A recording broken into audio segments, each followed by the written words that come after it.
Algunos de ustedes los acabo de conocer y otros ya tenía el gusto de conocerlos ya de unos meses, algunos de unos años, y gracias a Dios por el privilegio que nos da de estar juntos en esta tarde. Y es nuestra oración, como ya lo hizo José Luis y Jonatán, que Dios use estos días para animarlos, para servir de la mejor manera posible aquí a esta amada iglesia y todas las iglesias que están aquí representadas. Y realmente ya lo he expresado varias veces, pero agradezco al Señor y en particular a Carlos, a José Luis, a David por darme la oportunidad de estar aquí sirviéndolos a través de la iglesia en Teis. Y lo que vamos a hacer en esta noche, pueden tomar ahí sus notas, vamos a ver el día de hoy, el miércoles y el viernes, nos vamos a concentrar en la predicación expositiva. Lo tienen ahí. Lo hemos titulado el qué y cómo de la predicación expositiva. Estas notas esperamos les sirvan, las pueden ir llenando conforme avancemos. Y vamos a concentrarnos en este tema tan importante de lo que significa la predicación expositiva y cómo preparar un mensaje expositivo. En esta noche vamos a ver el qué, la definición, cómo se ve la predicación expositiva a lo largo de la Biblia. Lo vamos a rastrear desde el Antiguo Testamento, desde los primeros libros de la Biblia, hasta el Nuevo Testamento, para que ustedes puedan ver que esto no es algo nuevo.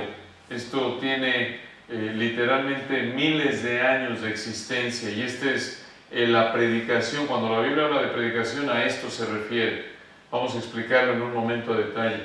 En segundo lugar, el miércoles, si Dios quiere, vamos a entrar a algunas áreas selectas de estudio, algunos bloques que son parte del fundamento que necesitamos tener en mente, entender correctamente cómo interpretar la palabra de Dios, algunos aspectos del estudio, y ya después, si Dios quiere, el viernes hablaremos del proceso de estudio, del cómo. Y conforme avancemos, si tienen alguna pregunta, la pueden hacer, lo podemos hacer interactivo, pero si veo ahí que si alguno pregunta del anticristo y estamos hablando ahí de la predicación expositiva, a lo mejor les digo, hermanos, vamos a esperar y al final hablamos del anticristo. Muy bien. Bueno, entonces vamos a empezar aquí con la definición. Vamos a hablar en primer lugar del qué de la predicación expositiva, ahí en sus notas, en la página número 1. Observen la definición que les hemos dado.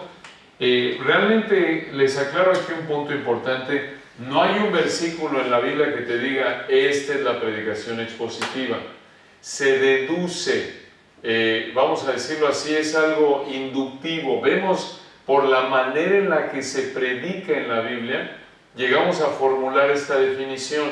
Encontrarán en diferentes libros diferentes definiciones de lo que es la predicación expositiva, pero para efectos de simplificar, buscando ser lo más claro, lo más conciso posible, creemos que esta es una buena definición y van a ver cómo es confirmada a lo largo de las Escrituras.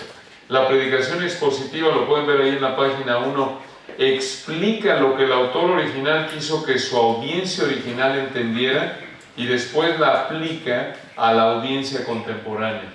Pueden de hecho ver esas dos palabras clave, explica y aplica.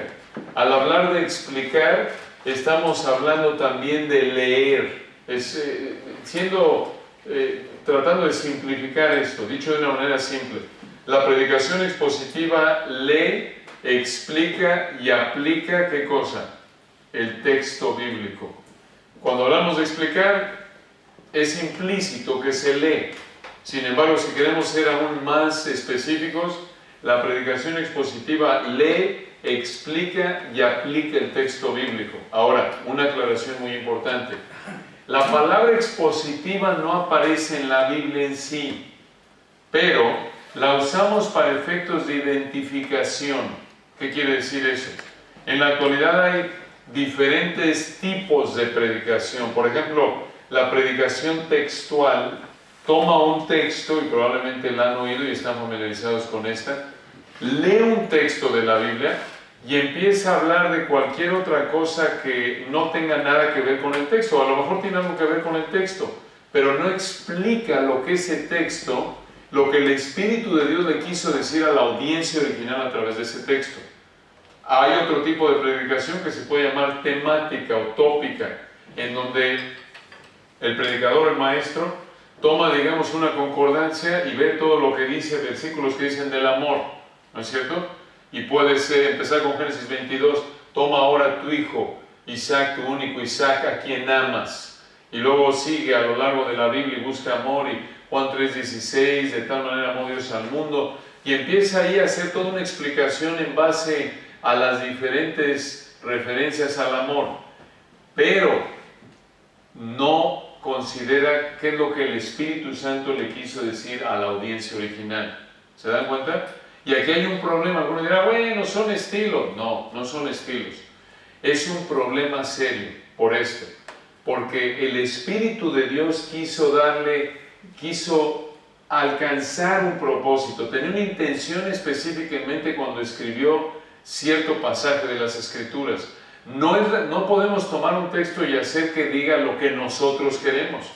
Es algo tan serio, para darles una idea, como cuando alguien hace una declaración, decimos algo y alguien toma algo y lo saca de contexto y le quita la intención del autor original.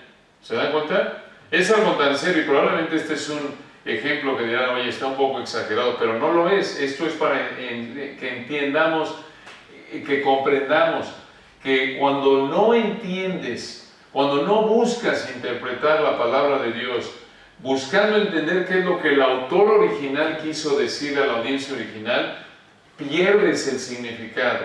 Y es algo serio porque estás entonces torciendo el significado que Dios le quiso dar a su palabra. Ahora vamos a hablar de esto más adelante. Hay algunos pasajes, lo dijo Pedro en 2 Pedro 3, 15 y 16, recuerden que son más difíciles de entender que otros. Y tenemos que ser honestos y decir, mira, en este pasaje no estamos muy seguros de lo que el autor quiso decir, lo más probable es esto por contexto, etc. Pero siempre la meta en el estudio, lo vamos a ver otra vez de manera reiterada, es entender qué es lo que el autor original quiso que la audiencia original supiera. Ahora, regresando al ejemplo que les iba a dar, acompáñenme al Salmo 14:1, un versículo que ustedes conocen, pero simplemente a manera de ilustración. Observen qué tan lejos nos puede llevar el tomar un texto fuera de contexto.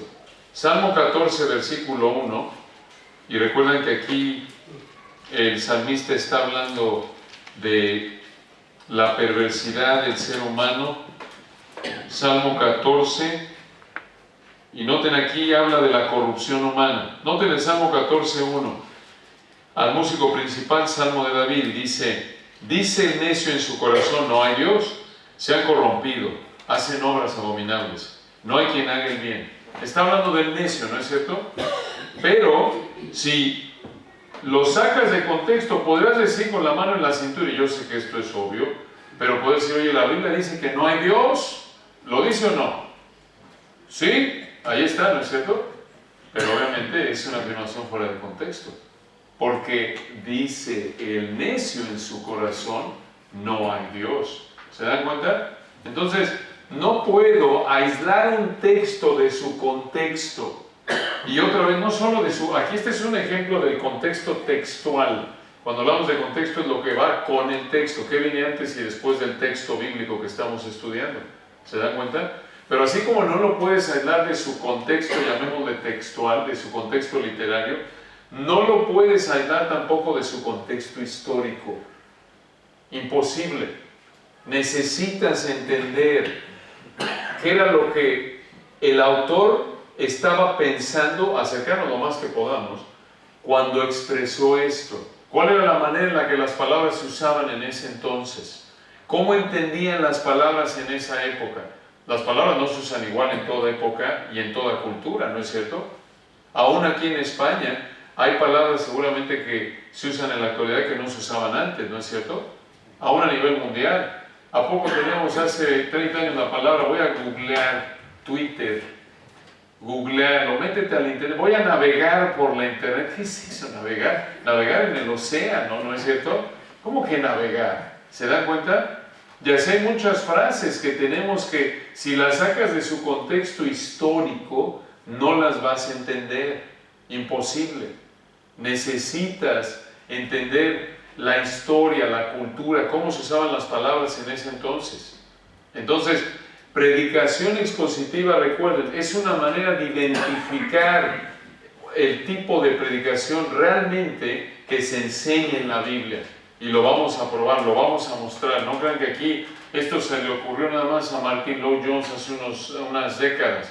No se le ocurrió esto, no es algo que MacArthur inventó. No, esto tiene siglos. Lo que pasa es que tristemente, como decía David hace un momento, a lo largo de la historia, por diferentes razones, sea de manera deliberada o no deliberada, muchos grupos cristianos se han alejado tanto de la plomada de la palabra de Dios, de la centralidad de la palabra de Dios, que ahora ya para efectos de identificación le llamamos predicación expositiva. ¿Se dan cuenta? Y sí puedes tener, aclaro, predicación expositiva temática. Claro, puedes hacer un estudio, por ejemplo, de la santidad de Dios a lo largo de la Biblia. Predicación expositiva no es nada más predicar secuencialmente versículo a versículo a lo largo de un libro. Puedes predicar de manera temática, pero expositiva. La clave es que explicar la intención de ¿quién? Del autor original y aplicarlo a la audiencia original. Eso es predicación bíblica. Recuerda estas dos palabras, explica y aplica. Explica y aplica, pero no explicas como se te antoja. Explicas otra vez lo que el autor original quiso decirle a la audiencia original. Se les podrá olvidar mucho de lo que vamos a ver en estos días, pero espero que no se les olvide esto. ¿Qué es predicación? Explica y aplica. Explica y aplica el texto. Y observen, vamos a ver al primer predicador en toda la Biblia, y en sus notas pueden ver los dos ejemplos bíblicos, les voy a dar más, pero les pusimos dos ahí. Acompáñenme a Éxodo capítulo 21, si son tan amables. Bueno, vean desde el 19 para que vean el contexto. Éxodo 19. Aquí estamos, noten en qué etapa de la historia israelita. Éxodo 19, versículo 1. En el mes tercero de la salida de los hijos de Israel de la tierra de Egipto, en el mismo día llegaron al desierto de Sinaí. 3 meses, han pasado 3 meses desde que salieron de Egipto. Dios los sacó guiándolos a través de ¿quién? Moisés. Muy bien. Estamos aquí alrededor del año 1445 a.C., hace unos 3500 años atrás. Están ahí a las faldas del monte Sinaí, u Horeb, mismo lugar. Probablemente unos 2 millones de israelitas, esto en base al número que se nos da en Éxodo capítulo 12, eran unos 600,000 hombres nada más que mencionan ahí, probablemente son unos 2 millones acampados ahí. Dios aquí establece el pacto mosaico o el antiguo pacto con los israelitas.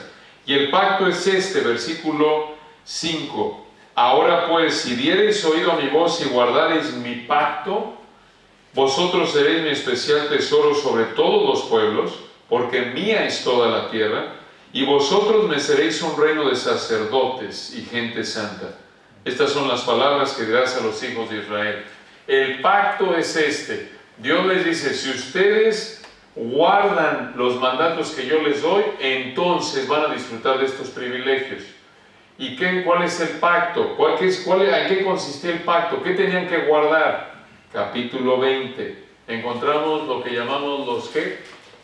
10 mandamientos. Éxodo 20, 3. No tendrás dioses ajenos delante de mí. Los primeros 4, recuerdan, les habla de su relación con Dios. Los últimos 6 de su relación con otros. Éxodo 20, 12. Nada más para que los tengan frescos.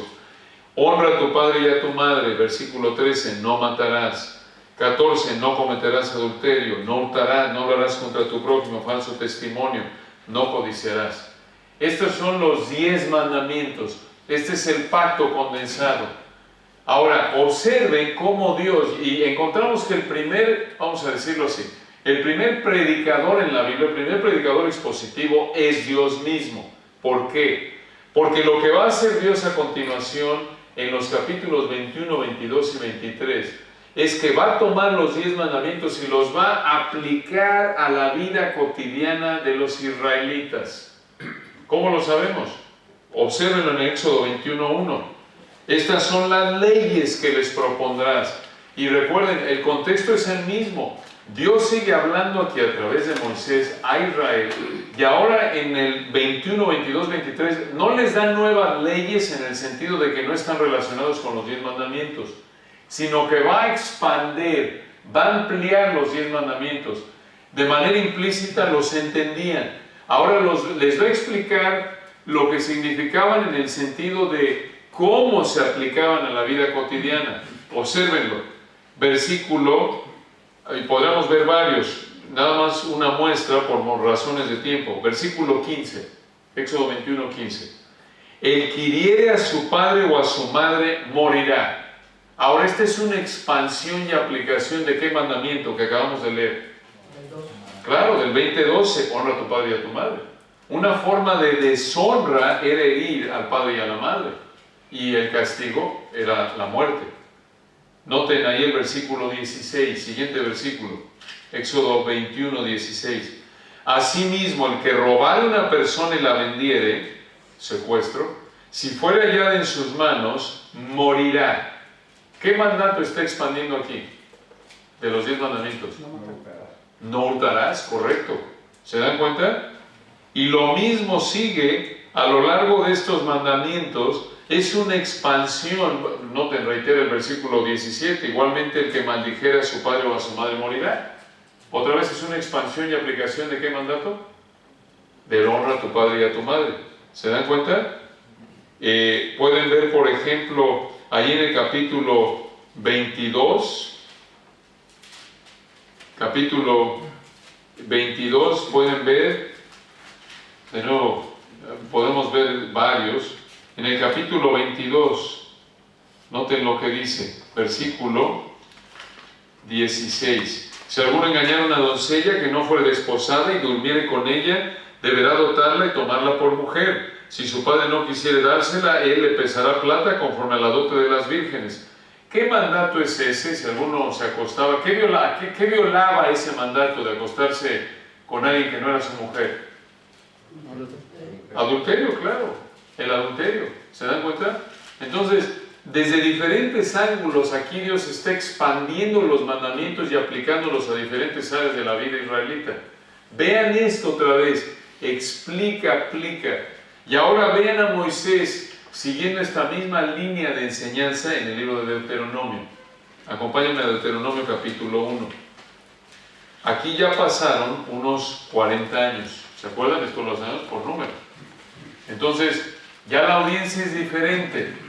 La audiencia en Éxodo 19, a quien está hablando Moisés, fue la primera generación de israelitas que salieron de Egipto. Ya en Deuteronomio la audiencia cambió. Estos son los hijos, ¿recuerdan? Porque ya aquellos que eran 20 años y mayores habían muerto en el desierto como juicio por su incredulidad, ¿recuerdan? Excepto Josué, Caleb, Moisés, Aarón, ¿lo recuerdan? Aquí estamos ya en la segunda generación. Y noten para qué Dios da el libro de Deuteronomio.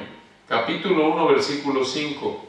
Está hablando aquí Dios a través de Moisés y dice, de este lado del Jordán, en tierra de Moab, resolvió Moisés, escuchen esto, declarar esta ley. Esa palabra declarar traduce una palabra hebrea que significa hacer claro, hacer distinto. En otras palabras, aquí está diciendo Dios a través de Moisés que el libro de Deuteronomio es una explicación de la ley. ¿Se dan cuenta? No es que vuelve a dar la ley Dios aquí, ya la dio en Éxodo. Lo que va a hacer aquí en el libro de Deuteronomio es explicarle a la segunda generación de israelitas qué significaba la ley y cómo aplicarla. Observen que de hecho Deuteronomio es la primera serie, la primera secuencia de sermones. ¿Cómo lo sabemos? Lo pueden ver más adelante, pero en el capítulo 1:5 hasta el capítulo 4 tienen el primer sermón de Moisés. Después del 4:44 hasta el 28:68 el segundo, y el tercero del 29:1 al 30:20. Esos son los 3 sermones que constituyen el libro de Deuteronomio. Ahora, observen, ahí en el capítulo 4, si son tan amables, como una muestra, lo pueden ver ustedes más adelante, como decíamos el fin de semana pasado, en su tiempo de ocio, entre la medianoche y las 5 de la mañana, como no hace nada, hermanos, pueden meterse ahí a estudiar Deuteronomio y comprobar que lo que les estoy diciendo es verdad, como los de Berea, escudriñando las Escrituras para ver si estas cosas son verdad. Deuteronomio 4:1, observen, una muestra. Ahora pues, oh Israel, oye los estatutos y decretos que yo os enseño, dice Moisés. Aquí está el aspecto de explicar. Versículo 1, noten la aplicación. Para que los ejecutéis y viváis y entréis y poseáis la tierra que Jehová, Dios de vuestros padres, os da. Noten los 2 elementos. Explica, aquí están los estatutos y decretos que yo os enseño, y aquí está la aplicación, para que los ejecutéis. ¿Se dan cuenta? Explica y aplica. Lo mismo que vemos en Éxodo. Explica y aplica. Explicas el significado, lo aplicas. Obviamente aquí no había mucha explicación que hacer, porque la audiencia aquí, lo que vemos aquí escrito, se le está dando a la audiencia original. Entonces, de manera automática, ellos lo entendían. ¿Se dan cuenta? Pero nosotros, estando a miles de años de distancia de la audiencia original a la que se escribió las diferentes porciones de la palabra de Dios, demanda más trabajo de reconstrucción del contexto histórico, ¿no es cierto? Pues el idioma no es el mismo, las costumbres no son las mismas, estamos en otra etapa histórica. Entonces, aquí está otra vez este elemento de explicar y aplicar el texto. Ahora, observen cómo sigue esta misma línea a lo largo del Nuevo Antiguo Testamento con los profetas. Lo que vemos con los profetas, no lo tienen en sus notas, no lo incluimos, pero pueden ahí apuntarlo si quieren. Pero mucha atención aquí cuando hablamos de los profetas. Cuando llegamos a los profetas en el Antiguo Testamento, llegamos a pensar normalmente, cuando se nos viene a la mente la palabra profeta, ¿en qué pensamos? ¿En qué cosa? Predicción futura, correcto.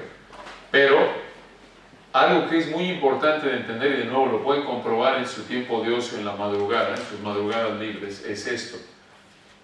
Cuando ustedes ven los profetas, la mayor parte de lo que encontramos registrado en las escrituras de los profetas, sean profetas mayores como Ezequiel, Daniel, Isaías, Jeremías, sean profetas mayores o menores, recuerden, la llamamos mayores por su extensión, menores porque no son tan largas las profecías de Oseas, Joel, Habacuc, etc.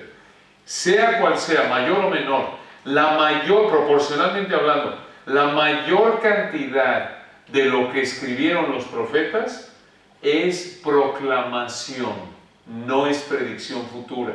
Sí hay predicción futura, claro. Por ejemplo, Isaías 7:14, he aquí la Virgen concebirá, ¿recuerdan? Y dará a luz un hijo. Es futuro, claro, y Mateo lo confirma, en Mateo 1 apunta al Mesías, por supuesto. Y múltiples profecías que vemos que ya se cumplieron desde el punto de vista del profeta o que están por cumplirse. Ahora, mucha atención aquí. La mayor parte fue proclamación. ¿Qué quiere decir eso? Que no nos dieron predicciones futuras, sino que lo que hacen los profetas es que son, llamémosles así como alguien los ha llamado, procuradores del pacto. ¿Qué quiere decir eso?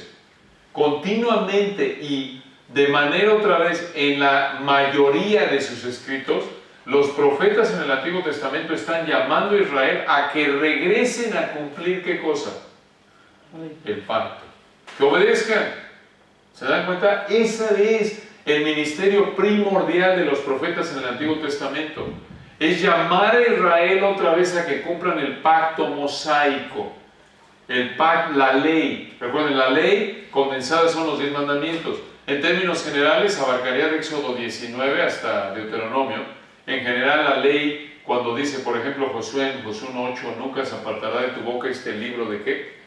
De la ley, se está refiriendo al Pentateuco, los primeros 5 libros, Génesis a Deuteronomio. Entonces, los profetas primordialmente llamaron a Israel a obedecer el pacto. Y por lo tanto, lo que vemos con los profetas es que son predicadores que llamamos expositivos.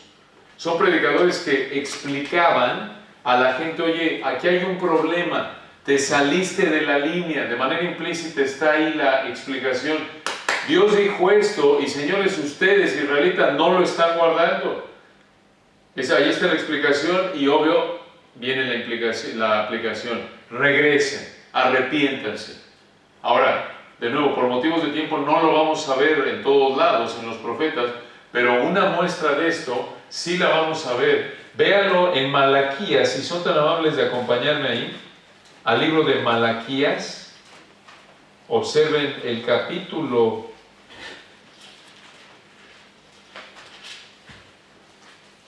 3, versículos 5 al 7. Malaquías 3, 5 al 7.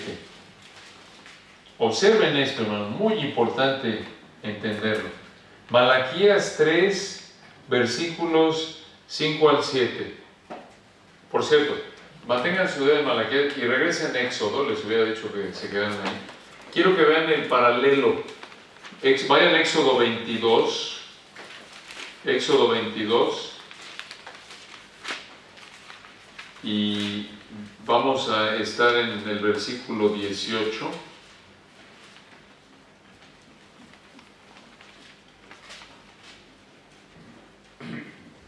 Muy bien. Ahora, manténganse ahí. Ahora, vamos de regreso a Malaquías 3. Malaquías 3. Observen lo que dice. En Malaquías 3, versículo 5. Vean otra vez este aspecto de explicar y aplicar. Malaquías 3, 5. Y vendré a vosotros para juicio, y seré pronto testigo contra los hechiceros y adúlteros, contra los que juran mentira y los que defraudan en su salario al jornalero, a la viuda y al huérfano, y los que hacen injusticia al extranjero, no teniendo temor de mí, dice Jehová de los ejércitos. Una pausa ahí. Noten que todos estos son violaciones ¿de qué pacto? Del pacto mosaico. Véanlo en Éxodo 22. Vean la correspondencia directa. Éxodo 22, por ejemplo, ahí en el versículo 16. Éxodo 22, versículo 16. Si alguno engañara a una doncella, ya lo leímos. Vean lo de la hechicera, versículo 18. A la hechicera no dejarás que viva. Por cierto, cuando dijo adulterio, obviamente estaba violando el mandato de no cometerás adulterio. Vean el versículo 22. A ninguna viuda ni huérfano afligiréis, porque si tú llegares a afligirles y ellos clamaren a mí, ciertamente oiré yo su clamor, y mi furor se encenderá y os mataré espada, y vuestras mujeres serán viudas y huérfanos vuestros hijos. Y de nuevo, observen este tema del pacto. Esta es una ilustración, regresando a Malaquías 3:5. El profeta aquí está explicándoles, ustedes violaron el pacto, ¿se dan cuenta?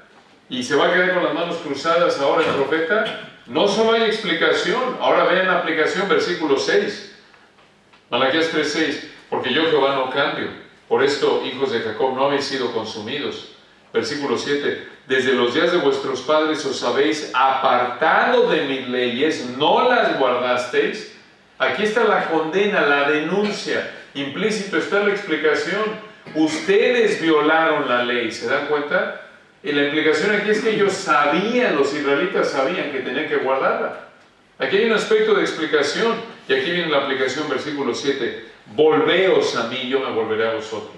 ¿Se dan cuenta? Entonces, está el aspecto de explicar, de entender lo que estaban diciendo, de entender el texto y otra vez el aspecto de llamarlos, de exhortarlos a que lo aplicaran. ¿Se dan cuenta? Y esto lo vemos a lo largo de los profetas. Explicar, aplicar, explicar, aplicar. Ahora, observen que esto también lo vemos y vamos al pasaje clásico de exposición bíblica en el libro de Nehemías. Acompáñenme a Nehemías capítulo 8. Regresen a Nehemías. Queríamos ver Malaquías para efectos de que vieran los profetas. Ahora regresen a Nehemías. Y recuerden que Nehemías, estamos ya aquí después del exilio babilónico, ¿recuerdan? El exilio babilónico va como comienza en el 605, 70 años después, regresa Israel, recuerdan, en 3 etapas, guiados por Zorobabel, por Esdras, por Nehemías, y aquí están después del exilio. Ahora, muy importante, y lo veremos en un momento en el Nuevo Testamento, a lo largo del exilio surgieron las sinagogas, y vamos a explicar en un momento por qué fueron tan importantes. Y esta es la misma idea que aquí, aunque lo vamos a ver en Lucas 4, de una vez pensándolo se los adelanto. Las sinagogas surgen porque cuando, recuerdan, viene Nabucodonosor en el 586 a.C., no llega a Jerusalén y ve el templo y dice, lo voy a respetar, ahí quedó. ¿Qué hace Nabucodonosor con el templo? Lo derriba, ¿se acuerdan? Y cuando entonces Israel, específicamente Judá, las 2 tribus del sur, es llevada al exilio, ahora ¿dónde van a sacrificar? ¿Dónde van a ofrecer sus sacrificios? Dios había mandado que los llevaran ¿a dónde? ¿Cuál era el único lugar de la tierra, por así decirlo, sobre la faz de la tierra, donde Israel tenía que llevar sus sacrificios? Ofrecer sus sacrificios a Dios. Al templo que estaba ¿en dónde? Jerusalén, pero ya no hay templo. Entonces ya no pueden sacrificar. Sin embargo, lo que hacen ahora los judíos durante el exilio babilónico es que se empiezan a congregar y tradicionalmente determinan, esta es una tradición judía, que es donde hubiera, ya estando dispersos, si habían, no importa en qué parte del mundo estuvieran, si habían 10 cabezas de familia, entonces podían formar ¿qué cosa? Una sinagoga. Exacto. Y la sinagoga eran conocidas como casas de aprendizaje.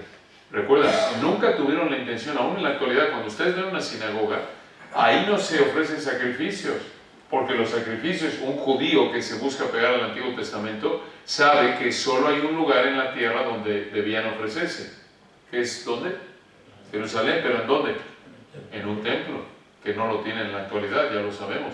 Pero, entonces las sinagogas lo que hacían, ¿para qué se congregaban en las sinagogas? Y lo vamos a ver en un momento. Para leer la palabra de Dios, que para ellos es el Antiguo Testamento únicamente, equivocadamente, porque también sabemos que es el Nuevo. Pero es en el Antiguo Testamento donde se centra la actividad de la sinagoga, no solo la actividad en términos religiosos, sino también, recuerden que la sinagoga en la época del Antiguo Testamento era, donde era el centro de negocios, el centro cívico, el centro de aprendizaje. Pero desde el punto de vista de la palabra de Dios, los judíos se reunían en las sinagogas, conocidas como casas de aprendizaje, porque ahí leían, y escuchen esto, explicaban y aplicaban. Aún en la sinagoga vemos cómo se filtra este patrón de predicación, de explicación, de enseñanza de la palabra de Dios que vemos desde el Pentateuco. Leían, explicaban y aplicaban, y lo vamos a ver en un momento con el Señor en el Nuevo Testamento. Pero decimos esto porque ya cuando salen del exilio los judíos, todavía vemos esta manera de enseñar y predicar la palabra de Dios. Explicar y aplicar, explicar y aplicar. Y lo vemos, recuerden, las sinagogas, vemos de nuevo, repasando, desde el Pentateuco, este énfasis en explicar y aplicar el texto. Los profetas lo hicieron pre y post exílicos. Y viene aún, inclusive en el exilio, con el surgimiento de las sinagogas, esta costumbre de explicar y aplicar el texto. Y regresan del exilio y estamos ahora en el libro de Nehemías. Y observen todavía esa mentalidad de explica y aplica el texto. Vean el número, perdón, en Nehemías 8. Nehemías 8, versículo 1. Aquí probablemente hay unos 40, 50 mil judíos congregados. Ya regresaron del exilio. Y Nehemías 8, estamos aquí en el año 445 a.C. Muy bien, ya pasaron unos 70 años, ya regresaron. Y Nehemías 8, versículo 1, nos dice: y se juntó todo el pueblo como un solo hombre en la plaza que está delante de la puerta de las aguas. Y dijeron a Esdras el escriba que trajese el libro de la ley de Moisés, la cual Jehová había dado a Israel. Ahora escuchen esto, ¿por qué le piden a Esdras que sea él el que traiga el libro de la ley? ¿Por qué Esdras y no otro? La respuesta está allá atrás en Esdras. Si me acompañan por un momento, dejen su dedo ahí en Nehemías 8 y vayan a Esdras 7, versículo 10. Un versículo que sin duda ustedes conocen, pero otra vez muy importante recordarlo para saber por qué le llaman Esdras. ¿Quién era Esdras? Esdras 7:10. Porque Esdras, nos dice en el 9, estando con él la buena mano de Dios, esto es cuando llegó a Jerusalén, partió de Babilonia, llega a Jerusalén por la bendición de Dios. Eso es a lo que apunta la frase, la buena mano de Dios, al final del 9. Y noten por qué estaba sobre él la buena mano de Dios, versículo 10. Porque Esdras había preparado su corazón para hacer tres cosas: para inquirir la ley de Jehová, para, número 2, cumplirla, y número 3, y para enseñar en Israel sus estatutos y decretos. La ley de Jehová, esta es la ley de Moisés, este es el Pentateuco, ¿se dan cuenta? Esdras era un hombre dedicado al estudio, la aplicación personal y la enseñanza de la ley. Hermanos, este es un modelo veterotestamentario de lo que debe ser un pastor, de lo que debe ser un anciano. Aunque quizás no todo anciano en una congregación esté igual de dotado o tenga el mismo tiempo disponible para estudiar y enseñar, como norma, recuerden, el deber primordial del anciano, como lo vemos de acuerdo con 1 Timoteo 3, 1 al 7, que estudiaremos si Dios quiere en profundidad el sábado, es que tiene que ser apto ¿para qué? Para enseñar. No dice apto para administrar, aunque sí es parte de la labor. No dice apto en tener buena labia. No dice apto para socializar, porque el resto de los requisitos tienen que ver con su virtud espiritual. Lo prioritario es, ¿qué cosa? Enseñar.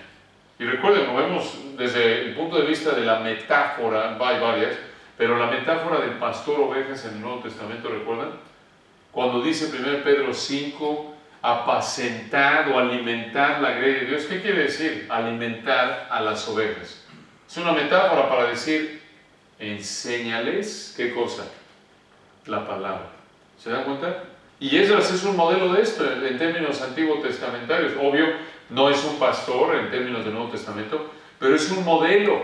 Esto es lo que debe caracterizar nuestra vida. Aunque, de nuevo, va a variar la intensidad, el tiempo que podamos dedicarle, porque se entiende que hay, como dice 1 Timoteo 5:17, los ancianos que gobiernan bien, ¿recuerdan?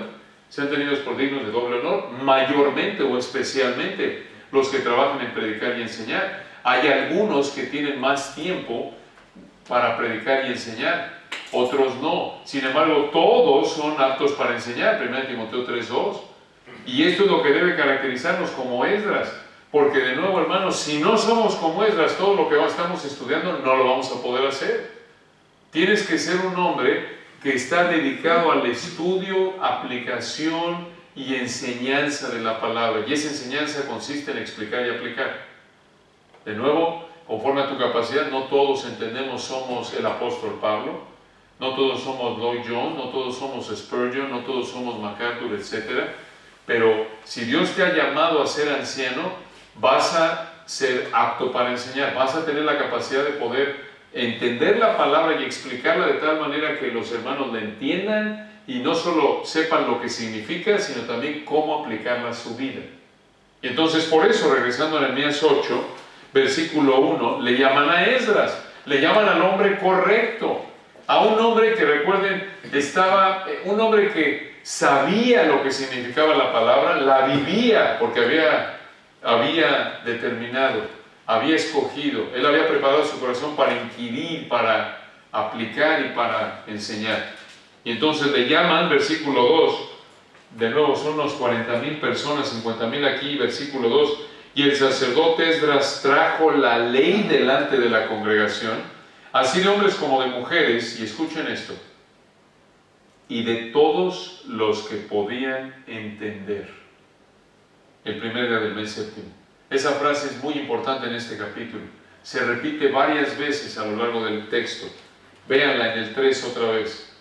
Y leyó en el libro delante de la plaza que está delante de la puerta de las aguas, desde el alba hasta el mediodía, 6 horas. en presencia de hombres y mujeres, y otra vez, y de todos los que podían entender. Y los oídos de todo el pueblo estaban atentos al libro de la ley. Y noten, versículo 7, y los levitas, y nos dan detalles de cómo hicieron ahí un podio para Esdras, para que sobresaliera, porque son 40-50 mil personas. Y versículo 7, y los levitas Jesúa, Bani, Serebías, Jamín, Acub, Sabetai, Odías, Masías, Kelitas, Arías, Josabed, Anán y Pelaía, hacían entender al pueblo la ley. Y el pueblo estaba atento en su lugar. ¿Se dan cuenta de esa repetición? Hacían entender, hacían entender. Hermanos, esto es lo que hacemos al enseñar. Explicamos la palabra de Dios, la aplicamos para que la gente entienda lo que significa y cómo se aplica a su vida.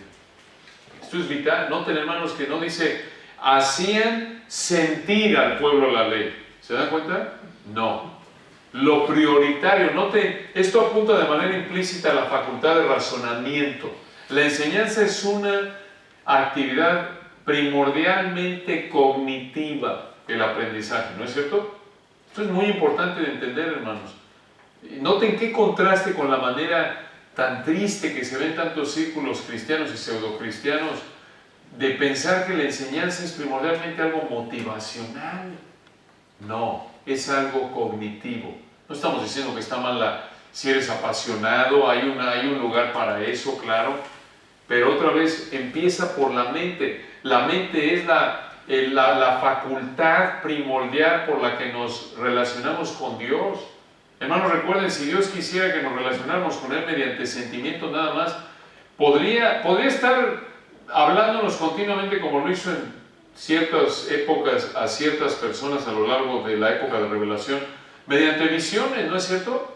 Podría estarse manifestando a través de visiones y estarse apareciendo, estar hablando de manera audible. ¿Podría hacerlo o no?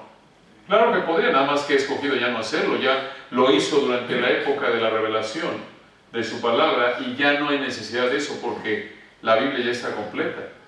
Y el punto es que Él quiere, note, por algo nos dio un libro. Es algo objetivo, fijo, externo a nosotros, no subjetivo, que demanda nuestra comprensión. Y esto, por cierto, lo vemos igual en el Nuevo Testamento.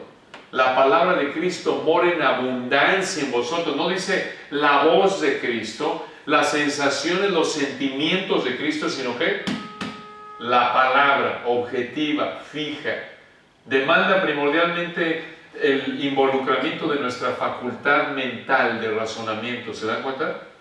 Y lo mismo vemos, por ejemplo, en Romanos 12:2, sino transformados por medio de la renovación de vuestros sentimientos, no, entendimiento. ¿Se dan cuenta?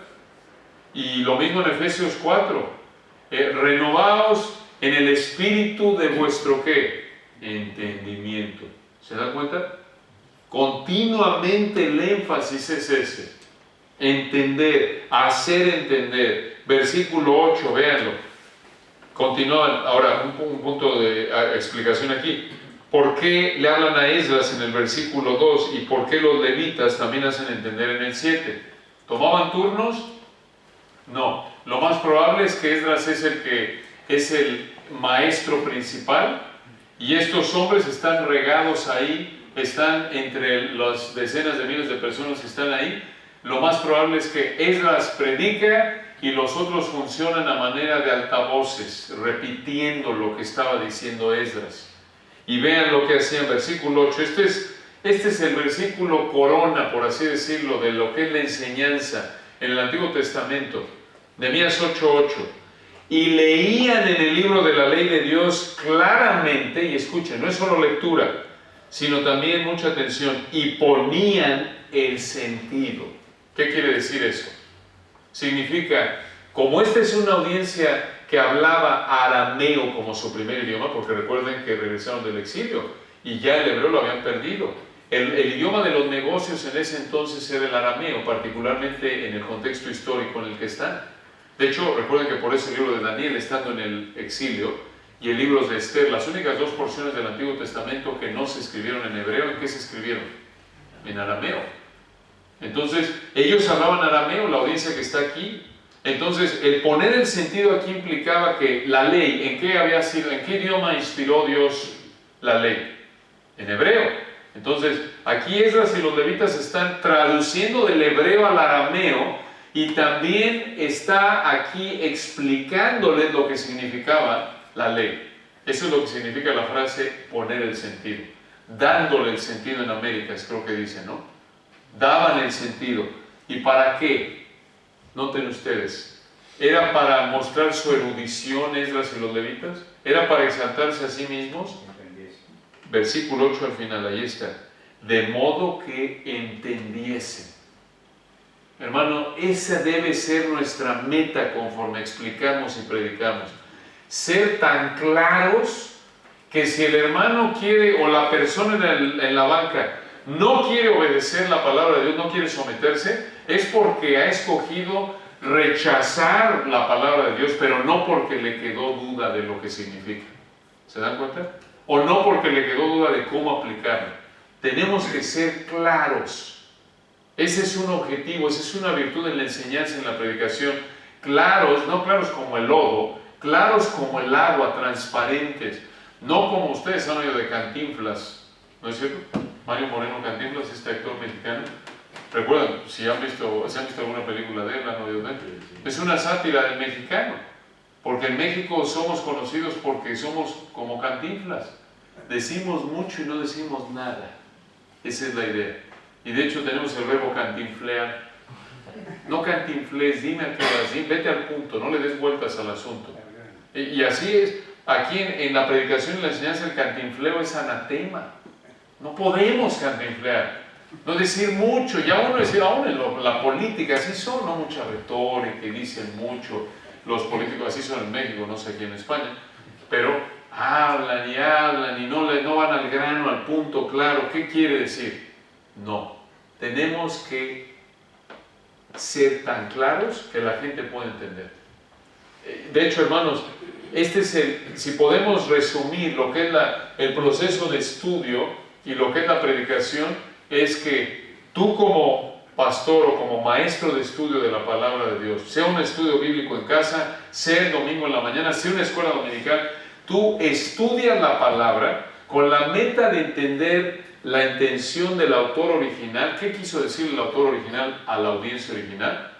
Entender cómo se aplica a tu vida, siguiendo el patrón de Esdras, y entonces ya te pones de pie y vas a explicar y aplicar de una manera clara, con la meta de que los hermanos entiendan, otra vez, qué significa el texto y cómo se aplica a qué cosa, a ellos, a su vida.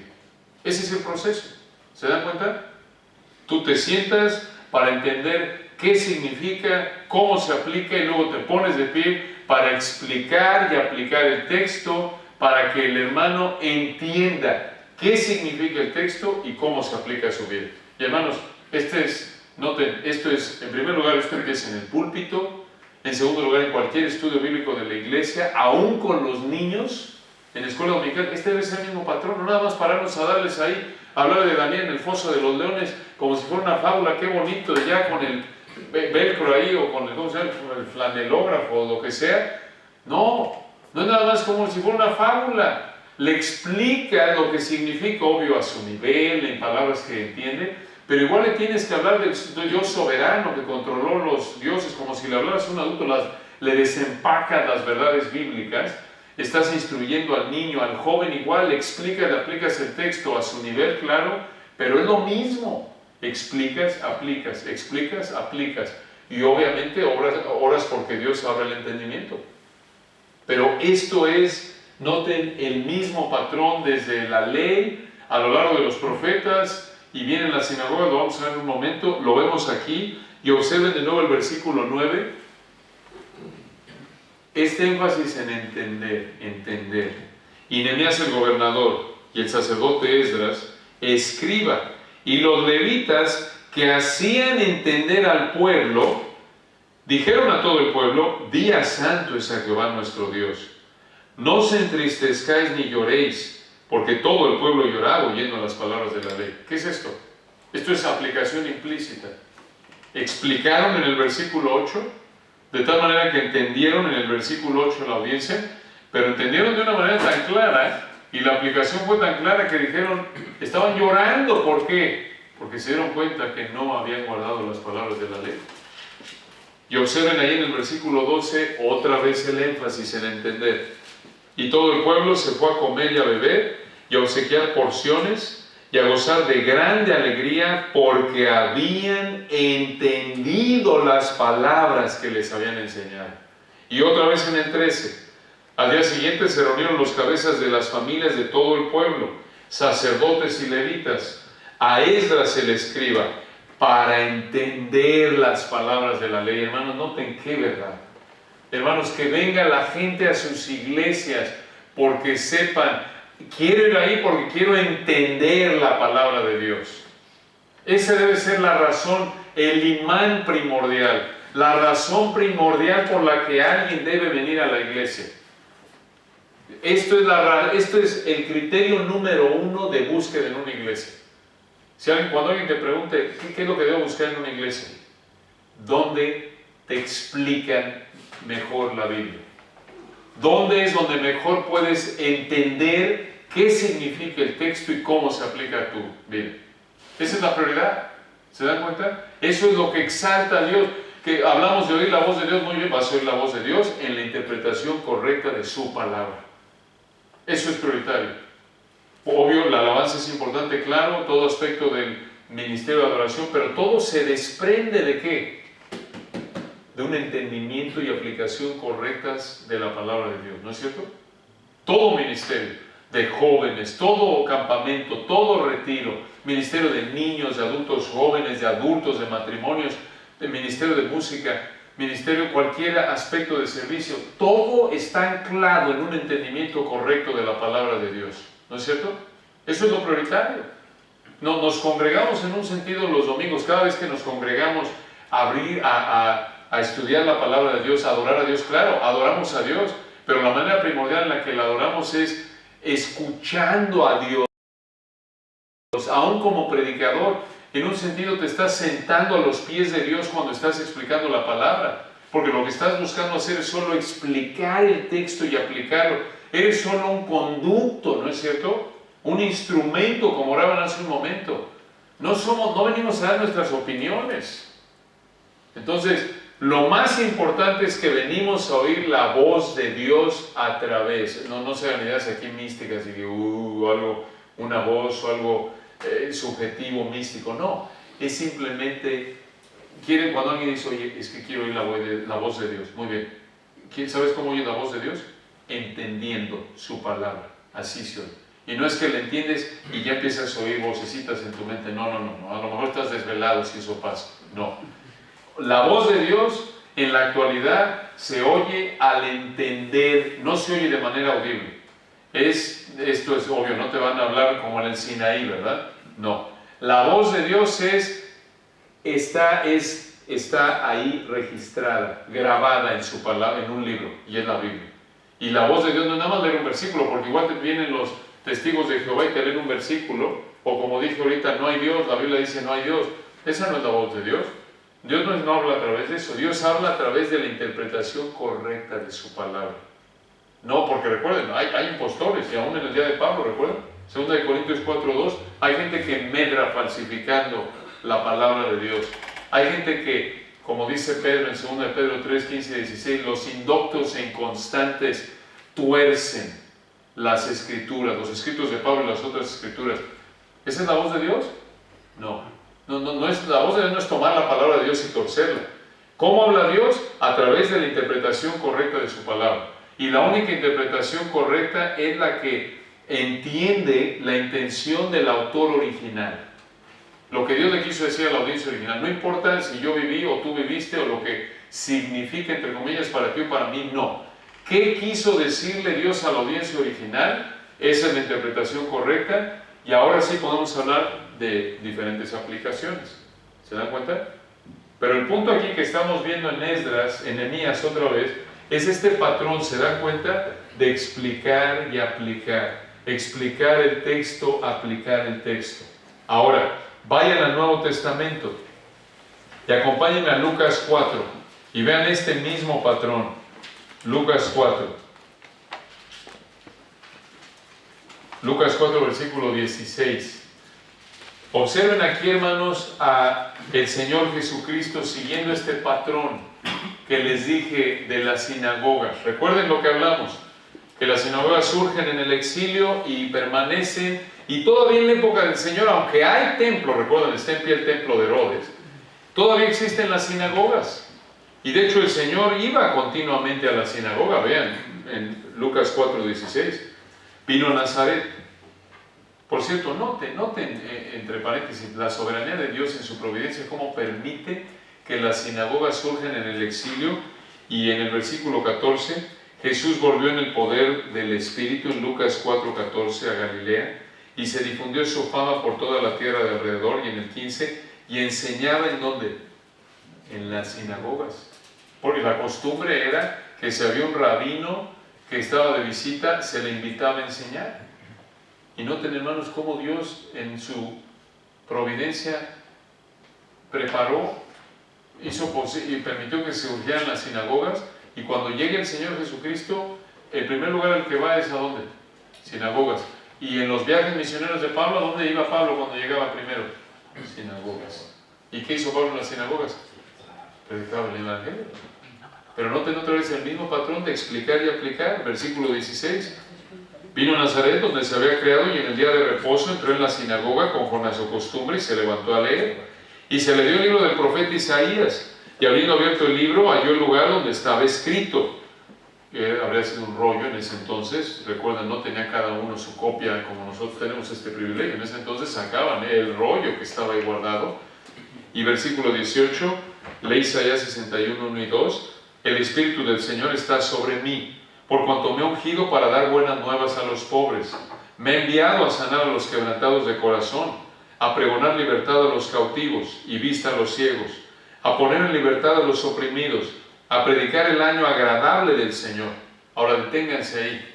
Esto se habría leído muchas veces a lo largo de los siglos en las diferentes sinagogas, incluyendo en esta. Pero hoy esto era monumental por razones obvias. Ahora aquí está el cumplimiento de esta profecía que Dios había dado a través de Isaías allá por el año 700 antes de Cristo. Y observen lo que hace el Señor, versículo 20. Y enrollando el libro, lo dio al ministro y se sentó. Una pausa ahí, esto es muy importante, porque como lo vemos en el Sermón del Monte, recuerdan, sube al monte y se sienta. ¿Por qué? Porque esta era la postura oficial que adoptaban los rabinos en ese entonces para enseñar. En nuestra época habría sido como entrar al púlpito. Cuando entra al púlpito en nuestra época alguien en un servicio de adoración, ¿es para qué? Para predicar, para enseñar, ¿no es cierto? En ese entonces se sentaban para enseñar.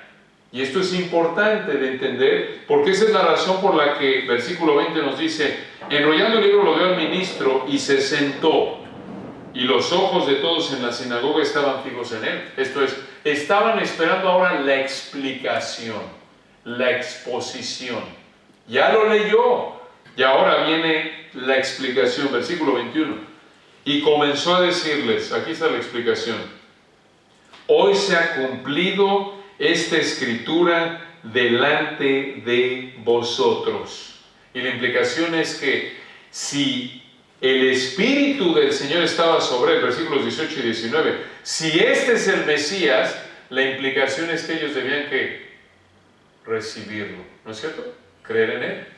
Y esto lo vemos en el resto del capítulo. Sin embargo, ellos no lo recibieron. Por eso dice el Señor en el 23, Él les dijo: sin duda me diréis este refrán, médico, cúrate a ti mismo. Y por eso, versículo 24, Él añadió: de cierto os digo que ningún profeta se acepta en su propia tierra. Y en el resto del pasaje, recuerdan, Él tiene que salir de ahí porque lo iban a matar, porque les habló de cómo el Señor había también expresado su gracia hacia los gentiles, en el caso de la viuda de Sarepta, en el versículo 26, y también en el caso del gentil Naamán, en el 27. Y tuvo que irse. Pero noten, hermanos, otra vez, lo que estamos estudiando en este momento es este patrón que viene desde el Pentateuco de explicar y aplicar el texto, ¿lo ven? Una y otra y otra y otra vez. y obviamente el Señor en el Sermón del Monte, lo tienen ahí en sus notas, hace una exposición de la ley, ¿se acuerdan? Esto es explicación también, esto es predicación expositiva. En Mateo 5, acompáñenme ahí por un momento, Mateo 5, versículo 21. Recuerden que el Sermón del Monte, lo que el Señor hace es explicar la ley y aplicarla. Es enseñarles en el 5:20, si vuestra justicia no fuera mayor que la de los escribas y fariseos, no entraréis en el reino de los cielos. Y ahora les voy a explicar. El Sermón del Monte lo que hace es que aquí el Señor les explica cómo se ve esa justicia que es mayor que la de los escribas y fariseos. Y justicia quiere decir esa conformidad a la ley de Dios. ¿Querían entrar al reino? Muy bien. Entonces, tenían que tener una conformidad a la ley que estuviera por encima de la conformidad externa de los escribas y fariseos. Esto les mostraba su pecado, y a los que ya eran salvos como los discípulos, la dirección de la vida que caracteriza a un cristiano, un creyente. Y por eso les dicen, vean este aspecto de exposición, de explicar y aplicar. Versículo 21. Oísteis que fue dicho a los antiguos, no matarás, y cualquiera que matare será culpable de juicio. Pero yo os digo, aquí viene la explicación del mandato de Éxodo 20:14 de no matar. Mateo 5:22 la explicación. Pero yo os digo, ya lo leyó, viene la explicación.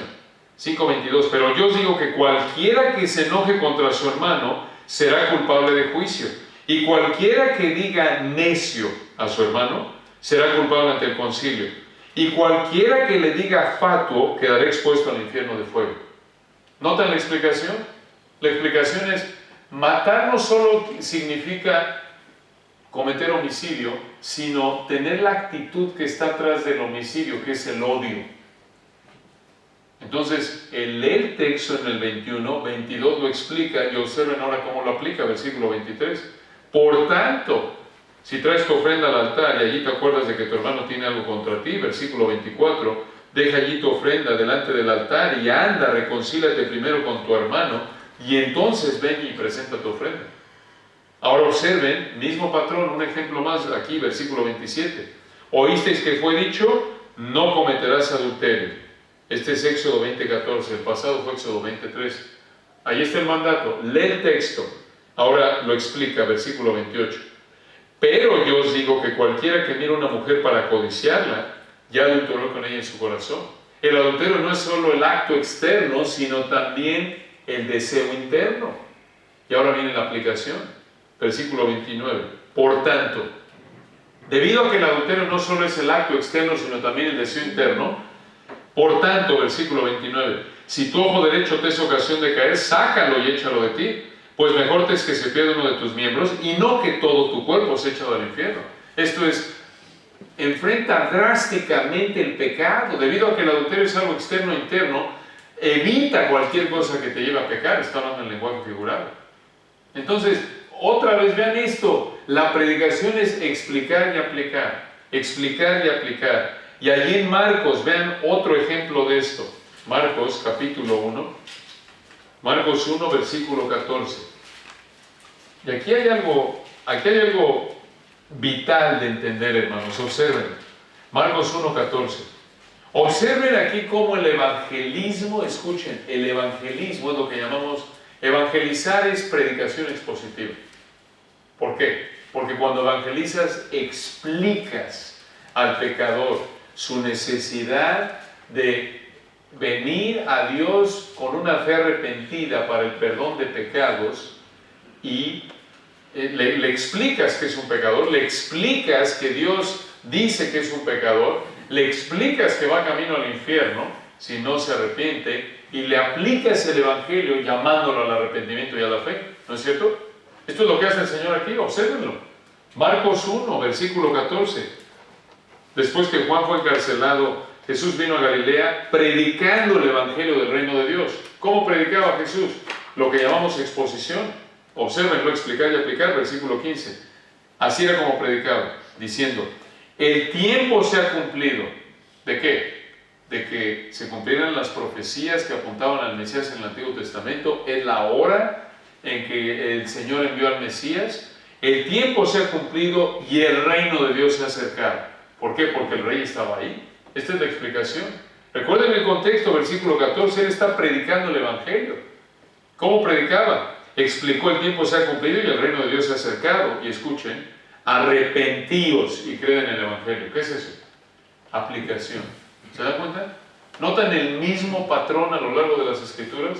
Explica, aplica. En Hechos, no lo vamos a ver por motivos de tiempo, pero ustedes pueden refrescar su mente. Pablo llega a las sinagogas y ¿qué hace? Lee porciones del Antiguo Testamento, explica que Jesús es el Mesías y ¿cómo concluye?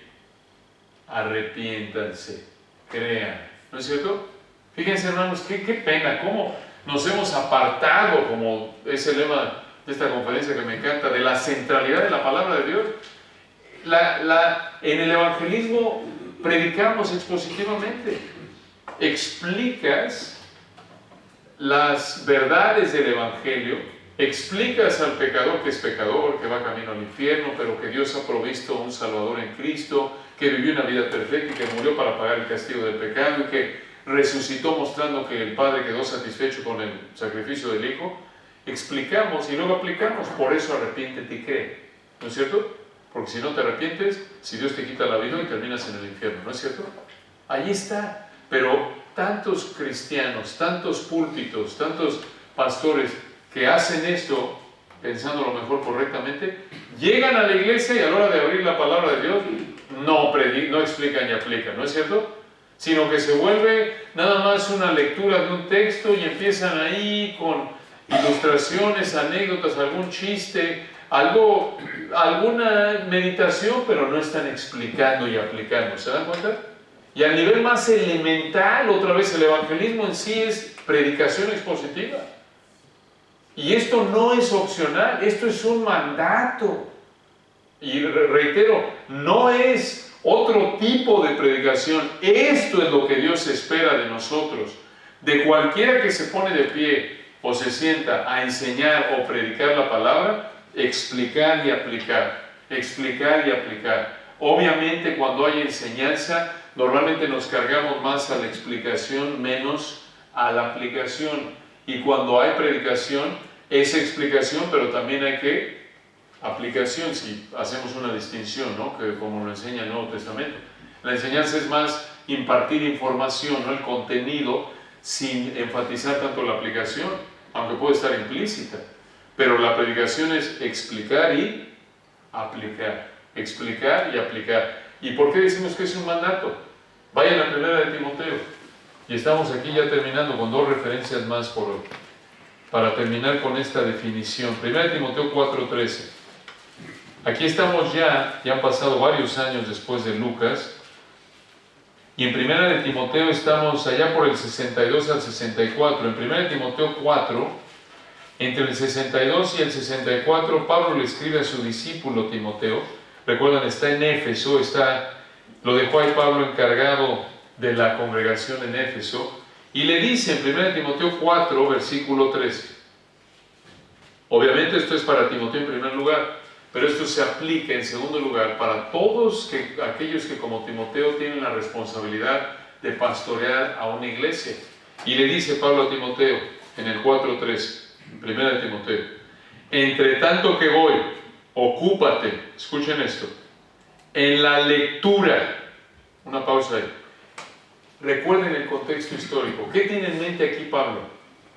Habiendo visto lo que vimos en Nehemías, después del origen de las sinagogas, en Jesús, Pablo en sus viajes misioneros leía y explicaba. Cuando Pablo le dice aquí a Timoteo, entre tanto que voy, ocúpate en la lectura, no es solo párate y lee un texto, sino lee y ¿qué más? Explícalo. ¿Se dan cuenta? Lee y explica, es lo que tiene en mente aquí Pablo. Ocúpate en la lectura, número 2. No solo lee y explica, la exhortación. Esto es, llama a la gente a aplicar lo que acabas tú de leerles y explicar. ¿Se dan cuenta? Ocúpate en la lectura, en leer y explicar. Eso es lo que significa la palabra lectura. Y ahora exhórtalos a aplicar. Y puede ser, exhórtalos a dejar alguna actitud pecaminosa, o anímalos porque están quizás tristes, necesitan consolación. Porque recuerden que cuando dice 1 Corintios 14:3, el que profetiza habla a los hombres para edificación, exhortación y consolación. Y profetiza ahí tiene la idea de predicar, de proclamar, no de recibir revelación nueva. Porque recuerden, ya en la época del Nuevo Testamento, aunque hubo un uso, cuando se hablaba de profecía, sí tenía que ver con revelación nueva, primordialmente tenía que ver con proclamación de la palabra de Dios. Por eso en 2 de Pedro 1, 19 y 20, cuando vemos hablando de la inspiración de las Escrituras, ninguna profecía de las Escrituras es de interpretación privada. Ya se usa el término profecía en los últimos libros de la Biblia en términos de revelación escrita, registrada. Apocalipsis 22, 18 y 19. Yo os digo, ¿recuerdan? Dice Juan, cualquiera que añadiera las palabras de la profecía de este libro. Entonces, profetizar significa proclamar, predicar. No vamos a entrar a 1 Corintios 14. Pero por ahora el punto es que, versículo 13, Pablo le dice a Timoteo, entre tanto que voy, ocúpate en la lectura, la exhortación y la enseñanza. Y la enseñanza conlleva aquí más la idea de impartir información de manera sistemática. Pero observen que Pablo no le dice, entre tanto que voy, ocúpate en organizar actividades. Entre tanto que voy, ocúpate en la tesorería, porque tú sabes, Timoteo, se infiltraron unos falsos maestros en la iglesia de Éfeso, nos dice 1 Timoteo 1:3, y estos canallas se van a robar las finanzas de la iglesia. No. Ocúpate en ser un policía. No. Ocúpate en la lectura. ¿Notan la prioridad? Va de la mano con, lo vamos a ver el sábado, si Dios quiere, apto para enseñar. Desde diferentes ángulos, Pablo enfatiza que la prioridad de un pastor es de un anciano, que es lo mismo. Anciano, pastor, obispo, es la misma persona vista desde diferentes ángulos, lo veremos el sábado si Dios quiere. Es la enseñanza, la predicación de la palabra. Ahora, observen finalmente 2 de Timoteo 4 y vean el contexto de este texto, que es la corona del Nuevo Testamento de predicación, realmente como lo fue Nehemías 8 en el Antiguo Testamento. 2 de Timoteo 3, versículo 15. Recuerden, aquí Pablo está escribiendo ya por el 66-67, última carta. Sabemos que es última carta porque recuerden que en el 4:6 dice, porque yo ya estoy para ser sacrificado y el tiempo de mi partida está cercano. Y observen que si ya va a partir el apóstol, esperaríamos que no va a estar perdiendo el tiempo. Le va a decir a Timoteo lo más importante. Ya va a morir Pablo y lo sabe.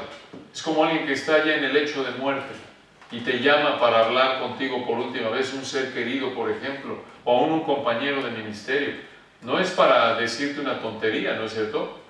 Te va a decir cosas serias, ya son sus últimas palabras. Y así es con Pablo, con Timoteo. Esta carta tiene dos mandatos centrales. En el 2:1, esfuérzate en la gracia que es en Cristo Jesús, ¿recuerdan? Y el segundo mandato central, más importante de esta última carta de Pablo a Timoteo, está en el 4:2, que prediques la palabra. Pero noten lo que Pablo le dice en el 3:15, 2 de Timoteo 3:15, y que desde la niñez has sabido las sagradas escrituras, las cuales te pueden hacer sabio para la salvación por la fe que es en Cristo Jesús. Toda la escritura es inspirada por Dios y útil para enseñar, para redarguir, para corregir, para instruir en justicia, a fin de que el hombre de Dios sea perfecto, enteramente preparado para toda buena obra. Observen, escrituras aquí en el 3:15, en el contexto original se refiere al Antiguo Testamento. Todavía no se acaba de revelar el Nuevo Testamento.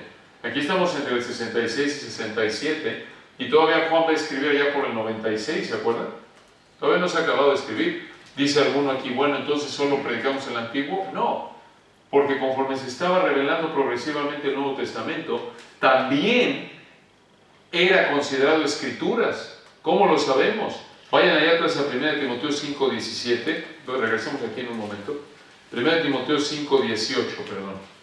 1 Timoteo 5:18.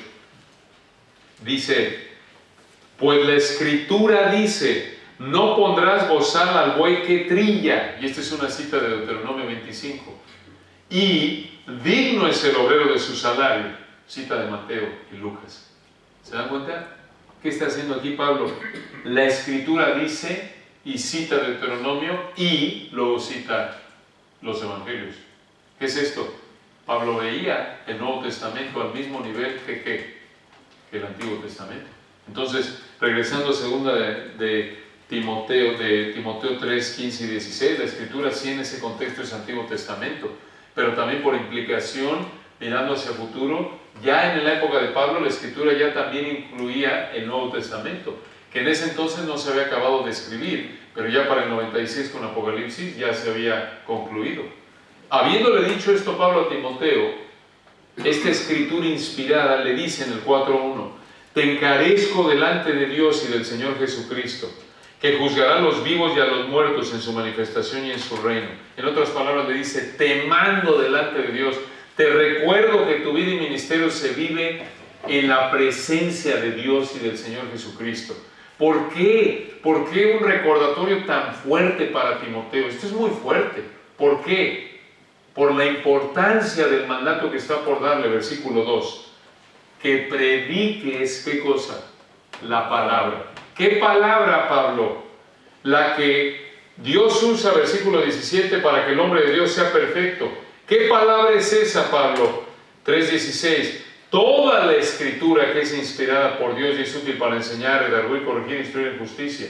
¿Qué palabra es esta? Versículo 15. Las sagradas Escrituras, las cuales te pueden hacer sabio para la salvación por la fe que es en Cristo Jesús. ¿Se dan cuenta del contexto?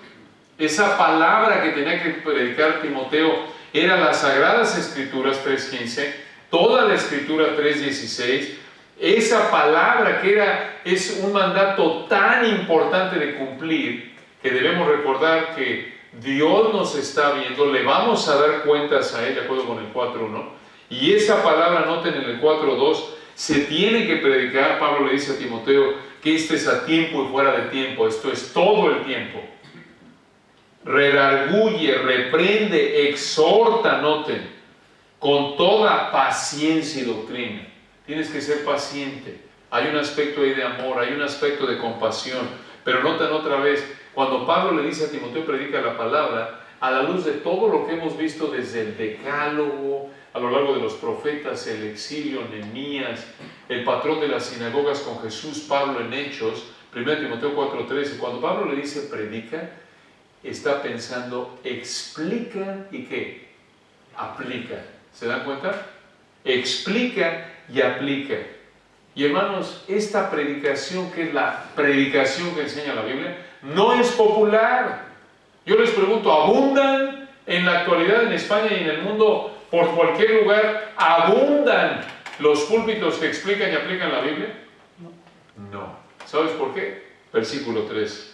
Porque vendrá tiempo cuando no sufrirán la sana doctrina, sino que teniendo comezón de oír, se amontonarán maestros conforme a sus propias concupiscencias. Escuche esto. Versículo 3, vendrá tiempo cuando no sufrirán la sana doctrina. ¿Cuál es la sana doctrina? Contexto, versículo 2, la predicación de la palabra. ¿Se dan cuenta de la conexión? Acaba de decir que prediques la palabra. Y en el 3 dice, porque vendrá tiempo cuando no sufrirán la sana doctrina. La enseñanza sana de la palabra de Dios es la explicación y aplicación del texto de las Sagradas Escrituras, de la Escritura inspirada por Dios, como lo vemos en el contexto. La gente no quiere sana doctrina, la gente no quiere que se le explique y aplique la palabra, sino que quiere maestros, quieren supuestos predicadores cristianos que les digan cosas conforme a sus deseos pecaminosos. Eso es lo que quiere decir conforme a sus concupiscencias. Como pastores en la actualidad, que en lugar de explicar y aplicar el texto, se ponen pueden leer textos bíblicos, claro, para apaciguar su conciencia y apaciguar la conciencia de los que los siguen. Por cierto, son muy populares, por eso dice se amontonan. ¿Se dan cuenta? No es coincidencia, sino es cumplimiento de este versículo, que la mayoría de los supuestos grupos o congregaciones cristianas de la actualidad no explican y aplican la Biblia. ¿Se dan cuenta? Les dan todo menos explicación y aplicación de la Biblia. Y pueden leer un versículo y dicen que reciben una revelación y emociones, o los más que tienden a ser más conservadores pueden leer un texto, y sus anécdotas, y muy carismático el que habla, pero no hay explicación y aplicación. Eso no es predicación, ¿se dan cuenta? A la luz de este texto. Ahí no hay sana doctrina. Y véanlo, versículo 4, esto es tan contundente, véanlo. Y apartarán de qué? De la verdad el oído y se volverán a las fábulas. Noten qué fuerza. Aquí en contexto, ¿qué es la verdad? Versículo 4. A la luz del 3, la sana doctrina. ¿Qué es la sana doctrina? La verdad. Versículo 2, que prediques ¿qué? La palabra. Predicar la palabra, explicar y aplicar, es explicar y aplicar el texto, como lo hemos visto. Y cuando explicas y aplicas el texto, versículo 3, estás dando sana doctrina. Y cuando estás dando sana doctrina, versículo 4 es la verdad. ¿Se dan cuenta? Por eso dice Juan 17:17, santifícalos en tu verdad. Tu palabra es que verdad. Pablo igual pudo haber, de manera intercambiable, estoy usando los términos aquí, igual le pudo haber hecho en el 2 que prediquen la verdad. ¿Qué es la verdad? La palabra. Enseña sana doctrina. ¿Qué es eso? Predicar la palabra, predicar la verdad. ¿Se dan cuenta? Entonces, vemos el contexto bíblico de lo que es la predicación y la enseñanza, y es explicar, aplicar. Eso es la verdad, eso es sana doctrina. Y hermano, reconócelo como lo vemos en 2 de Timoteo. Si tú vas a buscar, si tú vas a honrar a Dios, que por cierto le vas a dar cuenta, no por nada recuerden el contexto, 2 de Timoteo 4:1, te encarezco delante de Dios y del Señor Jesucristo que juzgará. Le vamos a dar cuenta, si eres un verdadero hijo de Dios, vas a estar ante el tribunal de Cristo dando cuentas a Dios de cómo manejaste la palabra de Dios, de que si realmente usaste bien la palabra de verdad, 2 de Timoteo 2:15, para que no te avergüences, vas a darle cuentas a Dios de cómo la usaste. Y eso es lo que más te debe preocupar, no que tengas una congregación pequeña, ¿no es cierto? Porque tu meta no debe ser tener una congregación grande, ni ceder tampoco a las presiones que nos rodean aún de círculos supuestamente cristianos, hacer todo menos explicar y aplicar la palabra. ¿Se dan cuenta? Vamos a ser como Timoteo. Si vas a estar comprometido con honrar al Señor, a través de la predicación de su palabra vas a explicar y aplicar, y otra vez, no se te va a formar la gente en ningún lugar del mundo, aunque hay lugares únicos como por ejemplo Grace Community ahí con el hermano MacArthur, que son miles en la iglesia, digo, proporcionalmente en el contexto cultural en el que viven, no son la mayoría, ¿o sí? No están abarrotadas las iglesias donde se explica y aplica la palabra, ¿verdad? ¿Por qué? Porque la gente no quiere sana doctrina, no quiere la verdad, ya dijimos, porque aman su pecado. ¿Sí su estilo de vida? Porque son incrédulos. Sí puede haber incrédulos, puede haber creyentes genuinos en congregaciones donde no se enseña la palabra, sí, Efesios 4:11, por estratagema de hombres, ¿no es cierto? Hay niños espirituales que son llevados por doquier de todo viento de ¿qué? De doctrina. Pero, si realmente conocen al Señor, van a amar su palabra. Bueno, hermanos, ya hablé demasiado, necesitan descansar. Oramos para terminar, por hoy. Padre, gracias por el privilegio que nos diste de abrir tu palabra en este tema tan importante. Oramos, Señor, que tu Espíritu nos dé entendimiento para aplicar estas verdades a nuestra vida, a los ministerios donde nos has colocado. Gracias, Señor, por estos amados hermanos y su atención, su hambre por escuchar tu palabra. Oramos que esto los fortalezca, les recuerde, los reafirme de que debemos seguir el patrón que está en tu palabra. Que no seamos seducidos por ideas pseudocristianas, no bíblicas, mundanas realmente. Que no caigamos en el error de buscar rascarle a la gente donde tiene comezón, darle a la gente lo que busca conforme a sus deseos pecaminosos, que no caigamos en el error de tratar de satisfacer apetitos carnales, apetitos pecaminosos, aunque nos digan algunos que es aburrido, no relevante, que no creamos esas mentiras, sino que seamos fieles en predicar la palabra. en enseñar la sana doctrina, la verdad, explicar y aplicar.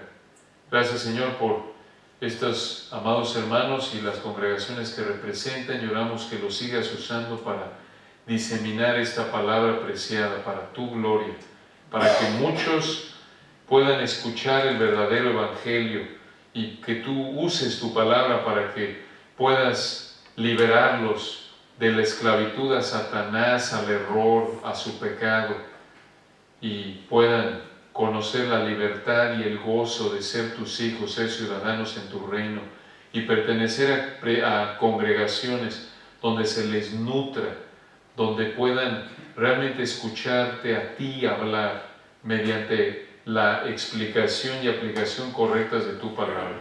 En Cristo Jesús. Amén. Amén. Hermanos, gracias, han sido muy pacientes.